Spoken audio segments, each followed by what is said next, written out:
Hey everybody, this is Logan. I have not made a video in literally years. So I actually took everything off my channel for the public to see. So I have a lot to update on, especially with some stuff that I've been going through recently. So my old videos, I definitely look and sound a lot different. It's been 2.5 years. I started September of 2017 when I was 21. So it's been a while. Didn't make videos, life got crazy, but I wanted to make one because I haven't found a lot of information about some of the medical things I've been going through from other trans guys. So I wanted to kind of go all the way back.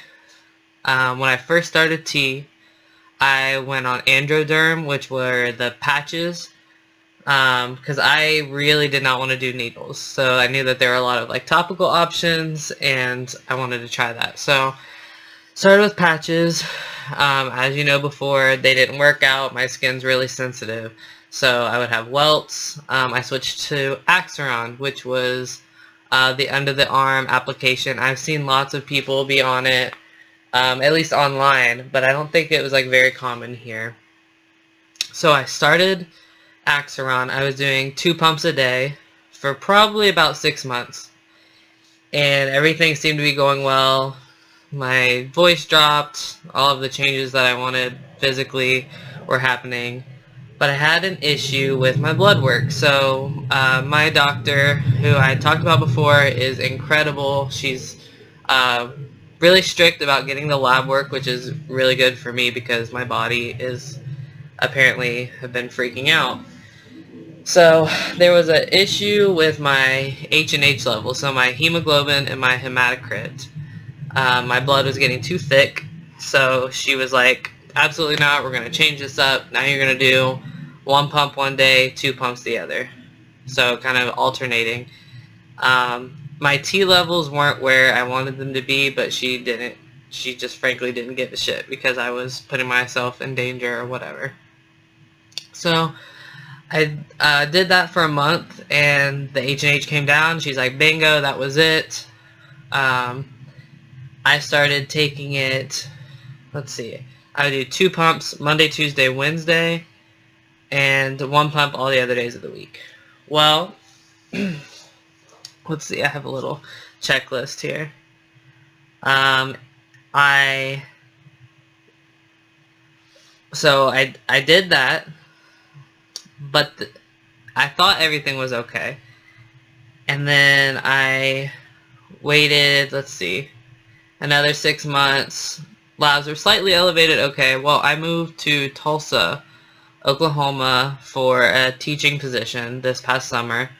And so I moved down there, and I got my labs done right before I left, and I had plans for my 6-month checkup, which was yesterday.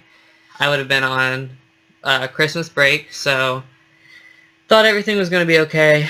Got down to Tulsa, and there were a lot of issues that I was having with access to medical care. So I stayed on my mom's insurance plan because none of the options that Tulsa Public Schools offered, they all had trans exclusions for top surgery, which, like, there wouldn't have really been there's not any reason for me to pick up insurance because I'm 23 and my mom's insurance is really great, except it doesn't cover top surgery either, so I wouldn't want to pay whatever. But down in Tulsa, almost everybody actually everyone I spoke to, I'm not going to say everyone there, but everyone I spoke to did injections, and their doctors didn't prescribe topical hormones. So the kinds that I was on, I also need a lot of blood work done, which I knew, but at the time I thought everything was leveled out. So fast forward, I didn't find anybody down there. I ended up quitting my job in October, so I only stayed like 3 months or something and moved back to Ohio.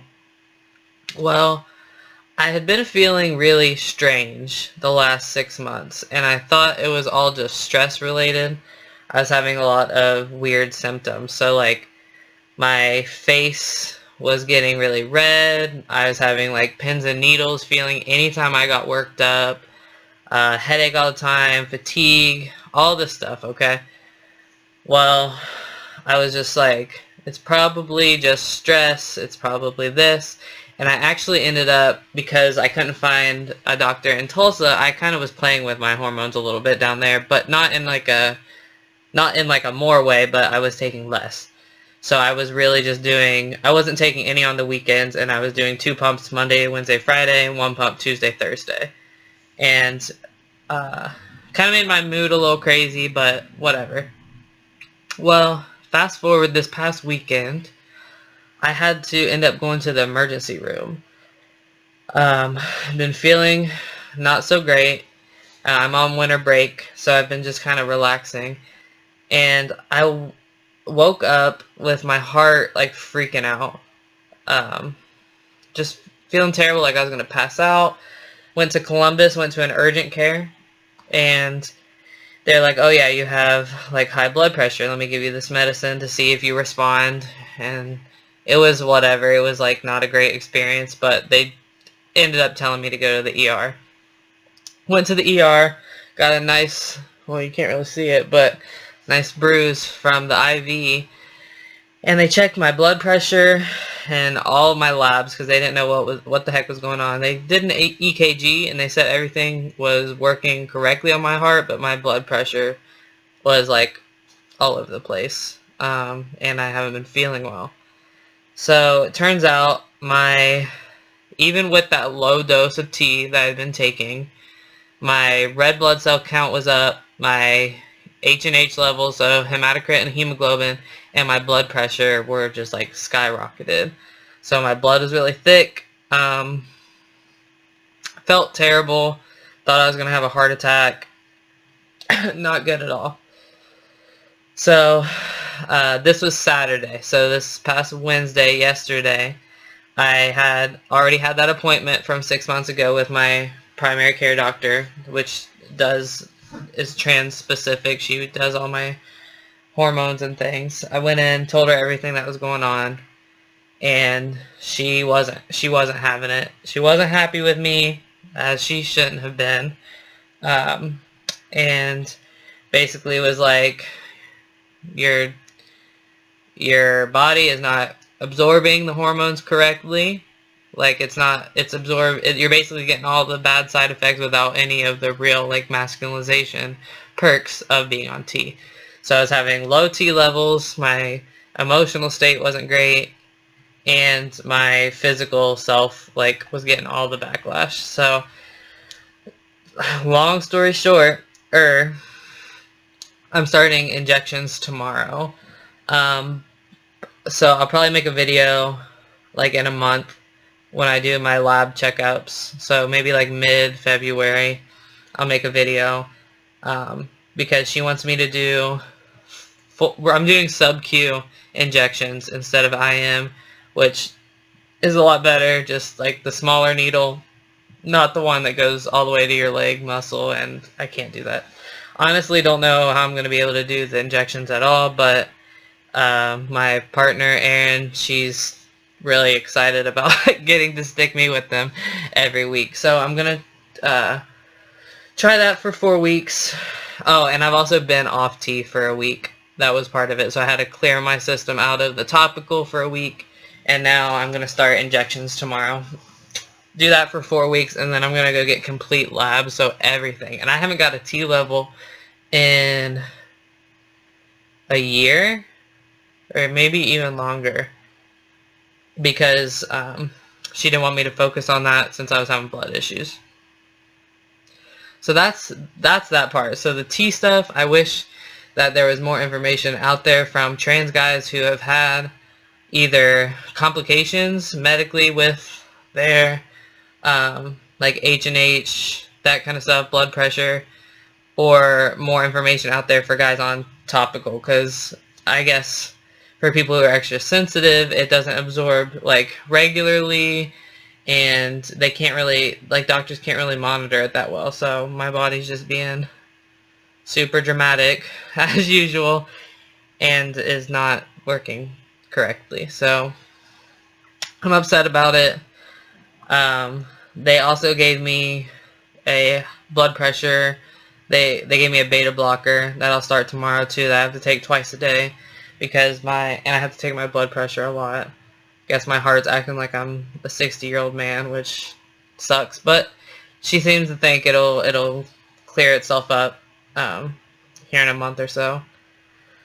And the other thing I wanted to talk about, unrelated to my blood, is top surgery. So before I went to Tulsa, my doctor gave me a referral to Dr. Okada in Columbus, who was doing, she basically trained under Dr. Medali in Cleveland, so his work is like renowned in the Midwest.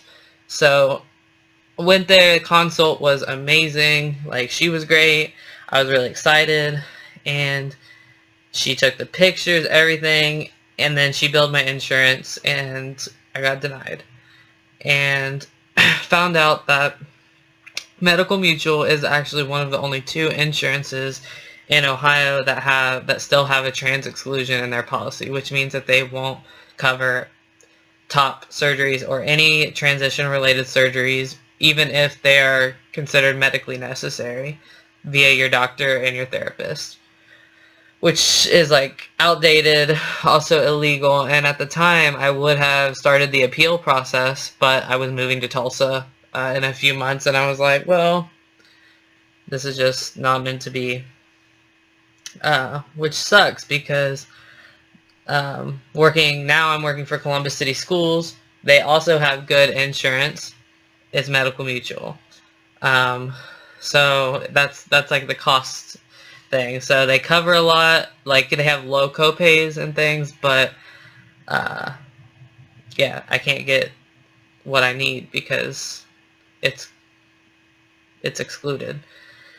So when I went to Dr. Okada, I talked to her about the self-pay option, because if you get top surgery at plastic surgery places, it costs between $6,000 and $7,000 out of pocket, which makes me uncomfortable, kind of, because if something happens, like, that's what everyone does. Not everybody, but for the most part, people do it, like, it's fine, whatever. But my luck, something would happen, and then I'd need another surgery, or who knows what, and I wouldn't be covered.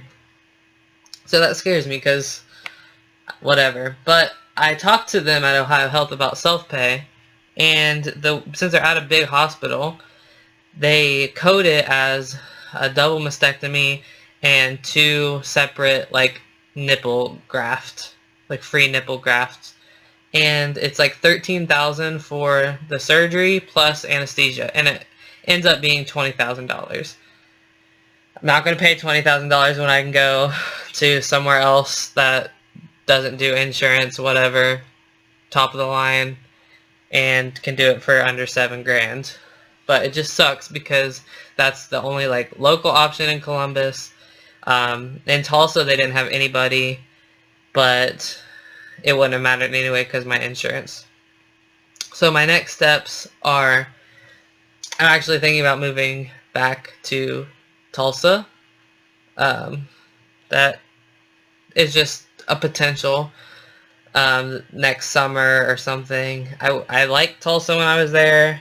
There were a lot of issues with Aaron and I. It was just best at that time to move back, but we'll see where it takes us. There's a top surgeon, Dr. Doolin, in Dallas, who I would love to go to. He doesn't use drains, so I wouldn't have to deal with that. But I don't have the insurance that they take, and there's a lot of gaps there too. But I just wanted to give an update that I still haven't had top surgery. Been binding for like way too long. That's been the best part about winter break, is that I've just like not binded for a couple weeks and give my ribs a break. But yeah, that's where I'm at with things. Trying to figure out insurance. Oh, that's another thing. So Dr. Okada, Erin's insurance, she just picked up at her job when we moved back. They actually don't have a trans exclusion, which would have been perfect. She was like, hey, we're already getting married this year. Why don't we just go ahead and do it? And you can pick up the insurance. They have a good insurance that covers like they don't exclude top surgery, but there's like 20% and a high deductible, and so it ends up still being like $6,000, plus I'd have to be paying the monthly premium that I'm not paying on my mom. So it's just like I could do that somewhere else with a method that I actually want or prefer the surgeon's work. So that's pretty much everything. I will do another video update in a month, and hopefully my blood gets regulated, but I wanted to just update YouTube and other like young trans guys that are looking, maybe even having complications, just to figure out what's going on. Alright, talk to you soon. Thanks for watching.